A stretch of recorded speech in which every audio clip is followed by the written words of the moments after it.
Hello everyone and welcome back to UGC NET mentor guys. आज की इस video में हमारे साथ है रूपाली जी, जिन्होंने हिंदी सब्जेक्ट से अपना जेआरएफ क्रैक किया है। और आज की इस वीडियो में हम इनसे समझेंगे क्या इनकी स्ट्रैटेजी रही है, किस तरीके से उन्होंने स्टडी करी है, ताकि आपको इनसे सीखने को मिले और आपका जो एग्ज़ाम अपकमिंग सेशन में आने वाला है आप भी अपने इस एग्ज़ाम को क्रैक कर सकें। तो रूपाली जी, सबसे पहले अपने बारे में बताइए, फिर बताइए कि आपकी क्या स्ट्रैटेजी रही है। नमस्ते सर, मेरा नाम रूपाली कौशल है और अभी हाल ही में एक परीक्षा हुई थी यूजीसी नेट जेआरएफ की। वो मैंने उत्तीर्ण की है 194 अंकों के साथ में और मेरा पेपर 2 हिंदी साहित्य था और उसमें मैंने लगभग 75 प्रश्न ठीक किए हैं और पेपर 1 सर आपके कोर्स को लेने के बाद से मेरा स्ट्रॉन्ग हो गया था और मैं दिन प्रतिदिन पढ़ती रहती थी और उसके माध्यम से मेरा 3rd अटेम्प्ट में नेट हो गया था और 4th अटेम्प्ट में मेरा जेआरएफ क्वालीफाई हो गया। तो अब आपका जेआरएफ क्वालिफाई हो चुका है, सो फॉर दैट कॉन्ग्रेचुलेशन। और थैंक यू सर। ये अपने आप में एक बड़ा अचीवमेंट है, एक नेशनल लेवल एग्जाम में इतने अच्छे मार्क्स स्कोर करना। So yes sir. Rupali ji, आप बताइए कि आप डेली बेसिस पे कितने घंटे स्टडी करते थे। सर चूँकि मैं एक हाउसवाइफ़ हूँ, मेरा एक छोटा-सा बच्चा भी है, तो सर मुझे उतना टाइम तो नहीं मिल पाता है, जितना बाकी स्टूडेंट्स को मिल पाता है। हम्म, लेकिन मैंने सर समय को चुराया है, अगर मुझे सुबह मॉर्निंग में सुबह मेरी आँख खुल जाती थी, हम्म, तो मैं मॉर्निंग में पढ़ने बैठ जाती थी। हम्म, फिर उसके बाद जब स्कूल में भेज देती थी अपने बच्चे को, उसके बाद फिर मुझे टाइम मिलता था, तब मैं पढ़ लेती थी। उसके बाद सर जब शाम को भी जब मैं फ्री होती थी और मुझे लगता था अब मुझे पढ़ना चाहिए, तो सर मेरा कोई ख़ास ऐसा प्लान नहीं था कि मैं इतने बजे से इतने बजे तक पढ़ूँगी। हम्म, जब मुझे समय मिलता था सर मैं पढ़ने बैठ जाती थी और अल्टरनेट डे में मैं पढ़ती थी, पेपर 1 को भी मैं टाइम देती थी, पेपर 2 को भी टाइम देती थी हम्म। जिससे मेरा जेआरएफ इस बार क्वालीफाई हो गया। ओके, मीन्स आपको दोनों ही पेपर को इम्पोर्टेंस देनी है, ऐसा नहीं कि एक ही पेपर को यस सर। लेकर के आपको स्टडी करनी है ना। यस सर, दोनों पेपर ही इक्वली इम्पोर्टेंट है। आप ये सोचिए कि पेपर 2 मेरा स्ट्रॉन्ग है तो मेरा जेआरएफ या नेट हो जाएगा। तो ये सर बहुत बड़ी भूल है उन सभी विद्यार्थियों के लिए क्योंकि सभी को पेपर 1 और पेपर 2 ऐसा नहीं है कि 50 ही प्रश्न है उसमें तो उसमें ध्यान नहीं देते हैं।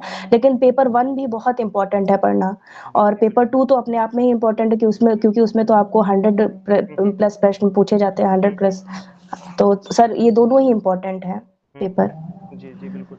अच्छा रूपाली जी, काफ़ी सारे स्टूडेंट्स ऐसा कहते हैं कि हमारे पास टाइम नहीं है, या फिर हम तो हाउस वाइफ हैं या हम बिजी रहते हैं अपनी लाइफ में, हमारे पास टाइम नहीं पढ़ने का। तो उनके लिए आप क्या यस सर। कहना चाहते हो। आप एक हाउस वाइफ होकर के आपके पास टाइम नहीं होता होगा पढ़ने का, बट आप फिर भी आपने मेहनत करी, टाइम निकाला।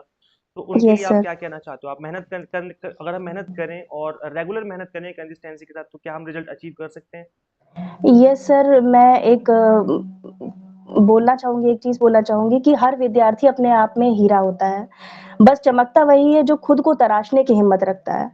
तो सर मैंने अपने आप को तराशा है, मैंने ये नहीं सोचा कि मैं इतना पढ़ रही हूँ, उसका रिज़ल्ट क्या निकलेगा, बस मैं पढ़ती चली गई और दिन-रात मैंने मेहनत की है और उसका फल सर भगवान भी दे देता है, तो वो फल हमको मिल गया है। तो जी। जो भी हाउसवाइफ़ है, मैं उनसे यही कहना चाहूँगी, जब भी आपको समय मिले, हम्म, अपने बाकी काम को प्रायोरिटी दीजिए क्योंकि आप हाउसवाइफ़ हैं, तो आपको वो सब काम भी करने पड़ेंगे। लेकिन यदि आपका कोई उद्देश्य है जीवन का, तो उस उद्देश्य को पूरा करने के लिए आपको पूरी तत्परता के साथ में हिम्मत दिखानी चाहिए जी जी और अपने प्लान को पूरा उसको अच्छे से पढ़ना चाहिए। जी जी बिल्कुल।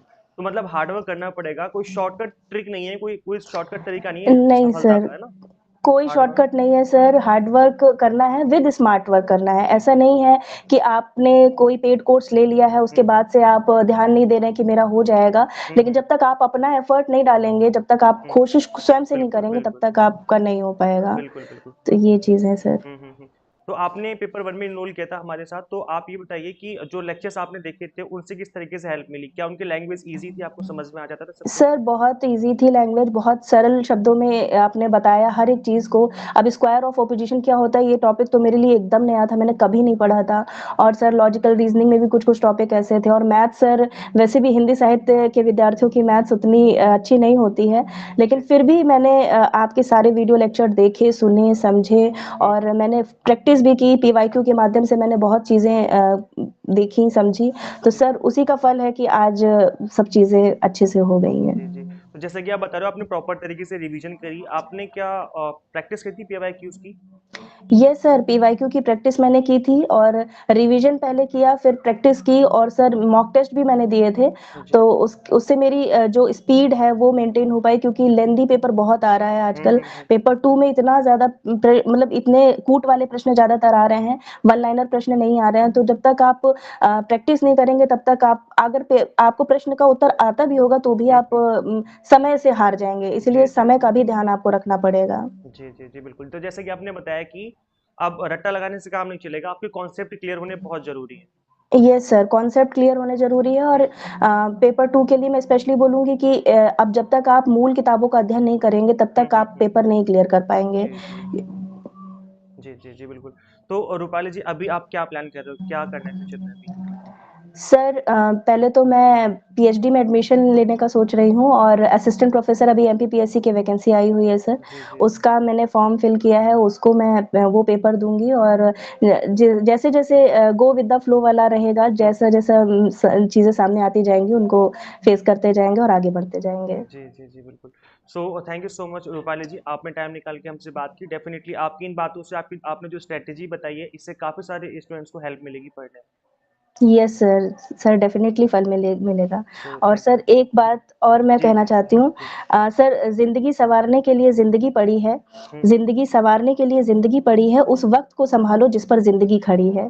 तो वाह! ये सभी बहुत साहित्य प्रेमी बहुत लोगों बढ़िया। के लिए है। जी, जी, जी, जी। बिल्कुल, बिल्कुल जी सही सर। बात बोली आपने और डेफ़िनिटली इस लाइन से भी बच्चों को मोटिवेशन मिलेगी कहीं न कहीं। यस सर, अब यस सर। लास्ट में अपने मम्मी-पापा अपने हस्बैंड के लिए कुछ कहना चाहते हैं? सभी ने आपको हेल्प की होगी, सभी ने आपको सपोर्ट किया होगा? सबने सर हेल्प की, सबने सपोर्ट किया और उन्हीं की सपोर्ट की वज़ह से आज ये रिज़ल्ट मिला है, तो उनका बहुत-बहुत आभार, उनका बहुत-बहुत धन्यवाद। जी, जी, जी। Thank you. Thank you so much Rupali ji, आपने हमारे टाइम निकाल के आपने इंटरव्यू दिया। तो thank you so much yes for sir, thank you sir.